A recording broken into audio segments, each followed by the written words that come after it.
बहुत बड़ी खबर यूक्रेन की राजधानी कीव के पास से आ रही है। कीव के पास मौजूद एक छोटे शहर बुचा से रूस की सेना के लौटने के बाद वहां से रोंगटे खड़े कर देने वाली ऐसी तस्वीरें सामने आई कि पूरी दुनिया सन्न रह गई है। तस्वीरों में बुचा की सड़कों पर लाशों का ढेर नजर आया है। कम से कम 22 लोगों की लाशें पाई गई हैं, जिसके बाद UN, European union, America, Britain, Poland और इटली जैसे कई देशों ने एक सुर में रूस की कई शब्दों में निंदा की है और उसे सजा देने की मांग भी उठाई है। यूक्रेन ने तो रूस की क्रूरता को आतंकी संगठन आईएसआईएस से भी बदतर बता दिया। ये तस्वीरें तब सामने आई जब रूस की सेना बुचा शहर से पीछे हट गई। तस्वीर में कत्लेआम का ऐसा मंजर नजर आया कि पूरी दुनिया में रूस की थू-थू होने लगी। बुचा की एक सड़क पर कम से कम 22 लाशें देखी गई, सैनिकों की नहीं बल्कि आम नागरिकों की। यही वजह है कि यूक्रेन के राष्ट्रपति वोलोदिमीर ज़ेलेंस्की ने बुचा में रूस को नरसंहार का जिम्मेदार ठहराया और यूक्रेन के विदेश मंत्री ने तो रूस की बर्बरता को आतंकी संगठन आईएसआईएस से भी बदतर बता दिया। क्योंकि वीडियो में बुचा शहर कब्रिस्तान बना दिखा। वहाँ बीच सड़क पर, सड़क किनारे, फुटपाथ पर हर तरफ लाशें ही लाशें पड़ी नजर आईं। ऐसी लावारिस लाशें जिनके परिवार का कोई अता पता नहीं। जिंदा लोग भी लाशों को ऐसे नजरअंदाज करके आगे बढ़ गए मानो सामने इंसान का शव नहीं बल्कि बेजुबान बुत सड़क पर पड़े हों। वहीं एक दूसरी लाश एक मकान के गेट पर औंधे मुंह गिरी दिखी, जिसे देखकर ऐसा लगा जैसे मौत से पहले वो शख्स मदद की गुहार में वहाँ पहुँचा हो। और एक लाश तो साइकिल के साथ सड़क पर पड़ी थी, यानी जंग के दिन वो आदमी काम पर निकला था लेकिन कभी घर नहीं लौट पाया। बुचा के मेयर का कहना है कि रूस के सैनिकों ने यूक्रेन के इन सभी लोगों के सिर के पीछे गोली मारी। दावा है कि ये मंजर तो महज एक सड़क का है। इसके अलावा बुचा में करीब 280 लोग कब्रों में दफनाए जा चुके हैं।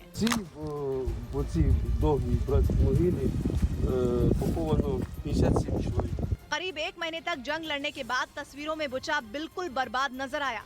वहाँ कहीं बीच सड़क पर गाड़ियाँ पलटी नजर आईं, तो कहीं कारें कबाड़ में बदली दिखी। यही वजह है कि अमेरिका, ब्रिटेन, फ्रांस जैसे देशों ने रूस की कड़ी आलोचना की है। रूस पर युद्ध का अपराध मुकदमा चलाने की मांग भी उठी और उस पर और सख्त प्रतिबंध लगाने की धमकी भी दी गई। लेकिन इन सब के बीच रूस पर बंधक बनाकर आम नागरिकों की गोली मारकर हत्या करने का आरोप भी लगा। ये आरोप यूक्रेन की तरफ से लगाया गया, जिसे सच साबित करने के लिए सबूत के तौर पर एक वीडियो भी जारी किया गया, जिसमें एक सुनसान इलाके में बने एक मकान के अंदर कई लोग दिखाई दिए जिन्हें बंधक बनाया गया था। उनके हाथ बंधे थे और आंखों पर पट्टी बंधी थी। इसके अलावा उन्हें दीवार की तरफ सिर करके बैठाया गया था। वीडियो के एक हिस्से में कई लोग घुटनों के बल भी बैठे दिखे। इस दौरान वहां हथियारों से लैस कुछ सैनिक नजर आए। यूक्रेन का आरोप है कि रूसी सेना के जवानों ने पहले शहर के कुछ नागरिकों को बंधक बनाया और फिर पूछताछ के दौरान उनके घुटने में गोली मार दी। यही नहीं, आरोप ये भी लगाया गया कि पुतिन के सैनिकों ने बंधक बनाए गए 5 लोगों की गोली मारकर हत्या तक कर दी। वहीं बुचा के अपने कब्जे में आने के बाद यूक्रेन के राष्ट्रपति वोलोदिमीर ज़ेलेंस्की वहां का हाल जानने के लिए पहुंचे। ज़ेलेंस्की का ये दौरा इसलिए खास है क्योंकि रूस से जंग छिड़ने के बाद से वो राजधानी कीव में ही है, लेकिन ये शायद पहली बार है जब वो कीव से बाहर निकले हैं। उन्होंने बुचा में आम लोगों से मुलाकात की और हालात जल्द ठीक करने का भरोसा दिया। लगे हाथ उन्होंने रूस को इस नरसंहार का जिम्मेदार ठहराया। असल में यूक्रेन से उसकी राजधानी कीव को हथियाने के लिए रूस ने उसके पास बुचा जैसे छोटे शहर को मोहरा बनाया था और वहां करीब 1 महीने से बम गोले दाग दाग कर कोहराम मचाया हुआ था। लेकिन जब कुछ हाथ नहीं आया तो रूस की सेना बुचा से पीछे हट गई। जैसे ही बुचा की डोर यूक्रेन के हाथों में आई, उसने वहां रूस की बर्बरता की पोल खोलने का दावा किया और तस्वीरें दुनिया के सामने ला दी। लेकिन रूस ने बुचा की तस्वीरों को बिल्कुल फर्जी और यूक्रेन साथ ही पश्चिमी देशों के मीडिया की उसे बदनाम करने की साजिश बता दिया। बुचा शहर यूक्रेन की राजधानी कीव के उत्तर पश्चिम में है और दोनों के बीच करीब 35 किलोमीटर की दूरी है। यूक्रेन पर हमला करने के तीसरे ही दिन यानी 26 फरवरी को बुचा रूस की सेना के कब्जे में आ गया था। ऐसे में सैटेलाइट तस्वीरों को आधार बनाकर ऐसी खबरें भी सामने आई हैं कि रूस ने 10 मार्च से ही बुचा में लंबी चौड़ी कब्र बनानी शुरू कर दी थी। लेकिन रूस ने दो टूक कहा कि उसने बुचा शहर में एक भी आम नागरिक को छुआ तक नहीं। उसने दावा किया कि बुचा में जंग के दौरान किसी भी शख्स को रोका टोका नहीं गया। लोग आराम से इधर उधर आ जा रहे थे, मोबाइल फोन का इस्तेमाल कर रहे थे। इतना ही नहीं, रूस ने कहा कि तुर्की में हुई शांति वार्ता के अगले दिन यानी 30 मार्च को रूस की सेना की सभी टुकड़ियां बुचा से निकल गई थी, जिसके 4 दिन बाद बुचा से शवों की तस्वीरें सामने आई। उधर रूस का कहना है कि इतने दिन में लाश अकड़ने लगती है, लेकिन यूक्रेन की जारी की गई तस्वीरों में किसी भी लाश में अकड़न का नहीं है कोई शक। यानी पैदा ही नहीं होती ऐसी स्थिति। तो और रूस ने तो ये भी दावा किया है कि बुचा से रूस की सेना के निकलने के अगले दिन मतलब कि 31 मार्च को यूक्रेन ने किसी भी शख्स के हाथ बांधकर गोली मारने का जिक्र नहीं था। उधर राजधानी कीव के नजदीक बुचा शहर में रूस की सेना पर यूक्रेन ने आम नागरिकों के नरसंहार का आरोप लगाया है और ऐसा इसलिए क्योंकि इस शहर से पुतिन की सेना के जाने के बाद वहां पर सैकड़ों की संख्या में लोगों के शव मिले हैं, जिसके बाद यूक्रेन ने रूसी सेना पर बुचा में नरसंहार करने का आरोप लगाया। वहां से आई कुछ तस्वीरों ने तो लोगों को झकझोर कर रख दिया। एक वीडियो में शहर की एक बुजुर्ग महिला घर के बाहर मौजूद अपने पति के कब्र के पास बैठकर रोती हुई दिखाई दी, जिन्हें उन्होंने कुछ देर पहले ही दफनाया था। उनका आरोप है कि रूसी सैनिकों ने उनके पति को पहले हिरासत में लिया और फिर उनकी गोली मारकर हत्या कर दी। उनका शव उनके घर से ही सीढ़ियों के नीचे मिला। उनके साथ 2 और लोगों के शव भी इमारत के तहखाने से मिले। Пожалуйста, я вас прошу, сделайте. Это я говорю. बुचा में कई ऐसे लोगों के शव भी मिले जिनकी पहचान नहीं हो पाई, जिसके बाद उन शवों को एक चर्च के सामने मौजूद मैदान में एक बने सामूहिक कब्र में दफना दिया गया। इससे पहले 10 मार्च को इसी तरह 68 लोगों को दफनाया गया था। उधर कीव में रूसी सेना को रोकने के लिए यूक्रेन के सैनिकों ने सुरक्षा के पुख्ता इंतजाम कर दिए। जंग की शुरुआत से ही रूस कीव पर कब्जे की फिराक में है, जिसे बचाने के लिए यूक्रेन के सैनिकों ने कीव की घेराबंदी कर दी।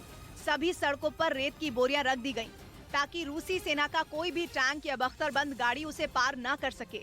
इसके अलावा सड़कों को जाम करने के लिए सीमेंट के बड़े बड़े स्लैब का भी इस्तेमाल किया गया। वहीं रूसी सेना की राह में लोहे के कांटे भी बिछा दिए गए।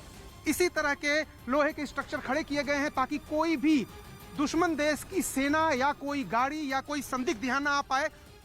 इसके साथ ही सेना के जवानों को चप्पे चप्पे पर तैनात कर दिया गया, जो सभी गाड़ियों की तलाशी लेने में जुटे रहे। राजधानी कीव की सभी बड़ी इमारतों की भी सुरक्षा बढ़ा दी गई। वहीं यूक्रेन में जारी जंग के बीच रूस ने अमेरिका के राष्ट्रपति बाइडेन पर बड़ी साजिश रचने का आरोप लगाया और अमेरिका पर रूस और बेलारूस की सीमा पर जैविक हथियारों की फैक्ट्रियों का नेटवर्क तैयार करने की बात कही, जिसके लिए बाइडेन के खास गेम प्लान के तहत अमेरिकी रक्षा मंत्रालय पेंटागन की ओर से फंड दिए जाने का भी दावा किया। यही नहीं, रूस ने इन फैक्ट्रियों में नए जैविक हथियार तैयार करने पर काम होने का भी आरोप लगाया। रूस की ओर से इन आरोपों के समर्थन में अहम सबूत मिलने का भी हवाला दिया गया। रूस ने यह आरोप अब सीधे लगा दिया है, जिससे पूरी दुनिया में खलबली मच गई है। रूस ने आरोप लगाया है कि बेलारूस और रूस की सीमा के पास यूक्रेन में अमेरिका की मदद से जैविक हथियार तैयार करने का काम चल रहा है। कुछ दिन पहले रूस ने यूक्रेन में अमेरिका के नियंत्रण वाली जैविक हथियारों की लैब की जांच के लिए एक जांच आयोग के गठन का भी ऐलान किया था। और इसके साथ ही रूस ने अमेरिका पर खुद को बचाने के लिए जैविक हथियारों की लैब के मुद्दे से ध्यान भटकाने की कोशिश करने का भी आरोप लगाया।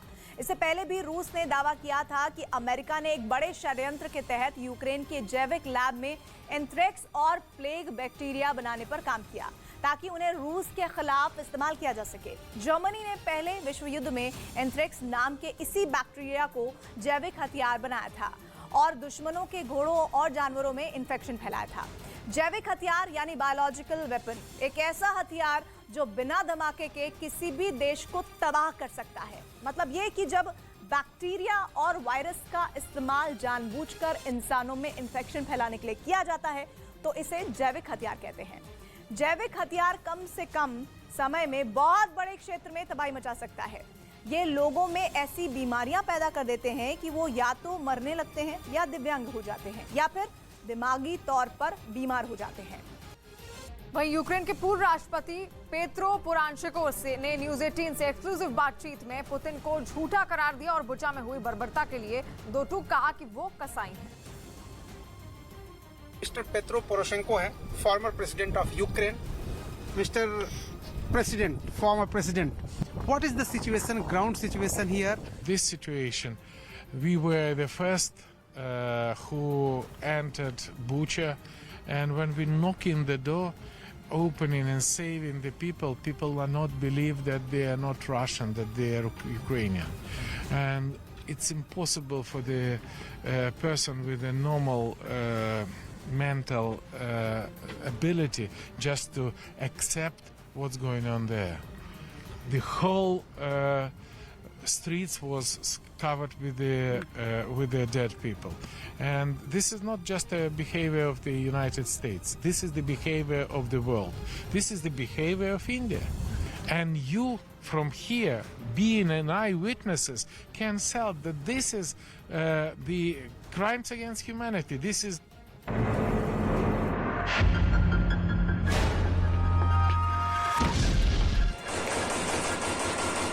महायुद्ध, परमाणु धमकी,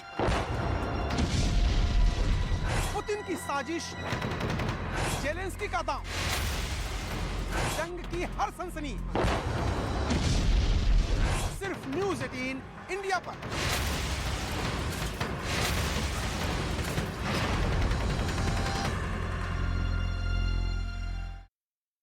लाख से ज्यादा लोग शहर में फंसे हुए हैं, जिनके लिए वहाँ के हालात बहुत ही बदतर हैं। जंग की शुरुआत में ही रूस ने मरियुपोल शहर को चारों तरफ से घेर लिया था। यूक्रेन का दावा है कि वहां अब भी लाखों लोग फंसे हुए हैं, लेकिन उनके लिए खाने के लिए खाना नहीं, पीने के लिए पानी नहीं है। यही नहीं, यूक्रेन ये भी आरोप लगा रहा है कि रूस ने गैस की सप्लाई भी बंद कर दी है, जिससे लोगों का जीवन और मुश्किल हो गया है। इस बीच बम, गोले और बारूद के धमाकों के बीच वहां के रहने वाले लोग सुरक्षित ठिकाने पर जाने का इंतजार कर रहे हैं। एक जगह तो कुछ लोग खुले में खाना बनाते नजर आए। रूसी सेना और चेचन लड़ाकों के हमलों ने शहर को भी खंडहर में बदल दिया। कई मकान पूरी तरह मलबे में बदल गए। एक स्कूल पर भी हमले की मार दिखी। खिड़कियों के शीशे चकनाचूर नजर आए, तो बच्चों की बैठने की बेंच, कुर्सियां सब कबाड़ जैसे दिखाई दिए। उधर यूक्रेन के एनरहुदार शहर में भीषण गोलाबारी हुई, जिससे वहां अफरा तफरी मच गई। बताया गया कि वहां बड़ी संख्या में लोग एक रैली के लिए जमा हुए थे, लेकिन तभी अचानक गोलाबारी शुरू हो गई और वो पूरा इलाका गोलियों की तड़तड़ाहट से गूंज उठा। दावा है कि रैली में शामिल इन लोगों को रूसी सेना ने अपना निशाना बनाया, जिन पर ग्रेनेड और मशीन गन से हमला किया गया। इन धमाकों की वजह से इलाका कुछ देर के लिए धुएं से भर गया। इसके बाद वहां रैली के लिए जमा हुए लोग अपनी जान बचाकर भागते दिखे। इस दौरान जिसको जहां रास्ता दिखा वो उस तरफ दौड़ लगाता नजर आया। कुछ लोग अपनी गाड़ियों से भी वहां से निकलने की कोशिश करते दिखे। वहीं दक्षिणी यूक्रेन के ओदेसा शहर में रूस की सेना ने तेल डिपो पर एयर स्ट्राइक कर उसे तबाह कर दिया। काला सागर के किनारे मौजूद इसी शहर में यूक्रेन की नौसेना का मुख्यालय है और पुतिन की सेना पिछले कई दिनों से इस पर कब्जा जमाने की कोशिश में जुटी है। और इसके लिए लगातार जमीन और आसमान से यूक्रेन की सेना के ठिकानों पर बम बरसा रही है। इसी कड़ी में रूसी सेना ने समंदर किनारे मौजूद इस शहर के तेल डिपो को मिसाइल से निशाना बनाया। जो वीडियो सामने आया उसमें वहां एक के बाद एक कई धमाके होते दिखाई दिए। धमाकों की आवाज से पूरा शहर थर्रा उठा। लोग डर के मारे अपने घरों से बाहर निकल आए। तेल डिपो पर हुए इस हमले की वजह से वहां भीषण आग लग गई। आग इतनी भयानक थी कि उसकी लपटें कई किलोमीटर दूर से ही आसमान में उड़ती दिखाई दे रही थीं। यही नहीं, उससे निकलने वाला काला धुआं आसपास के इलाके में फैलता दिखाई दिया। देखने से ऐसा लगा जैसे धुएं की वजह से पूरा आसमान ही काला पड़ गया हो। रूसी एयर स्ट्राइक का पता चलते ही वहां फौरन फायर ब्रिगेड की कई टीमें पहुंचकर तेल डिपो में लगी आग को बुझाने में जुट गईं। पाइप की मदद से फायर ब्रिगेड के कर्मचारियों ने आग पर पानी की बौछार शुरू की, लेकिन उस पर काबू पाना इतना भी आसान नहीं था, क्योंकि तेल होने की वजह से आग तेजी से फैलती जा रही थी और डर ये था कि आग तेल के दूसरे गोदामों तक ना पहुंच जाए। वहीं रूस की सेना ने इन तेल डिपो पर किए मिसाइल हमले का एक वीडियो भी जारी किया, जिसमें एक एयरबेस से रूसी वायुसेना के 2 लड़ाकू हेलीकॉप्टर तेल डिपो पर हमले के लिए उड़ान भरते दिखाई दिए। थोड़ी देर में दोनों हेलीकॉप्टर आसमान में पहुंच गए और अपने टारगेट को तबाह करने के लिए तेजी से आगे की तरफ बढ़ने लगे। कुछ ही देर में दोनों हेलीकॉप्टर ओदेसा पहुंच गए। इसके बाद दोनों ने अपने टारगेट सेट किए और फिर बिना वक्त गवाए उन पर एक के बाद एक कई मिसाइलें दाग दी। वीडियो के एक हिस्से में लड़ाकू हेलीकॉप्टर से दागी गई मिसाइलें तेल डिपो पर कहर बनकर टूटती दिखी। बाद में दोनों हेलीकॉप्टर अपने काम को अंजाम देकर एयरबेस पर लौट आए। और इस बीच पश्चिम यूक्रेन के शपथयूका में पुतिन की सेना ने तेल डिपो को मिसाइल से निशाना बनाकर तबाह कर दिया। यूक्रेन की सेना के टैंकों और बख्तरबंद गाड़ियों तक पेट्रोल और डीजल की सप्लाई रोकने के लिए रूस पिछले कई दिनों से तेल डिपो को तबाह करने में जुटा है। और अगर पुतिन अपनी साजिश में कामयाब हो जाते हैं तो यूक्रेन के पास रूस के आगे घुटने टेकने के अलावा कोई चारा नहीं बचेगा, क्योंकि पेट्रोल और डीजल के बिना यूक्रेन की सेना एक कदम आगे नहीं बढ़ पाएगी। इसी वजह से रूसी सेना ने शपथयूका शहर में मौजूद तेल डिपो पर आसमान से बम बरसाकर उसे तबाह कर दिया। जो तस्वीरें सामने आई उनमें मिसाइल हमले के बाद तेल के डिपो से आग का बवंडर उठता दिखा। आग का ऐसा बवंडर जिसकी लपटें आसमान में कई मीटर तक उड़ती नजर आ रही थी। काले धुएं के गुबार ने तो जैसे पूरे शहर को ही ढक दिया। इस दौरान फायर ब्रिगेड के कई कर्मचारी अपनी जान दांव पर लगाकर आग बुझाने की कोशिश करते दिखाई दिए, लेकिन तेल होने की वजह से आग को बुझा पाना बिल्कुल भी आसान नहीं था। हालांकि 13 घंटों की कड़ी मेहनत के बाद उन लोगों ने आग को काबू कर लिया। उधर यूक्रेन से जारी युद्ध के बीच रूस की सेना अब अपने सबसे ताकतवर S-400 मिसाइल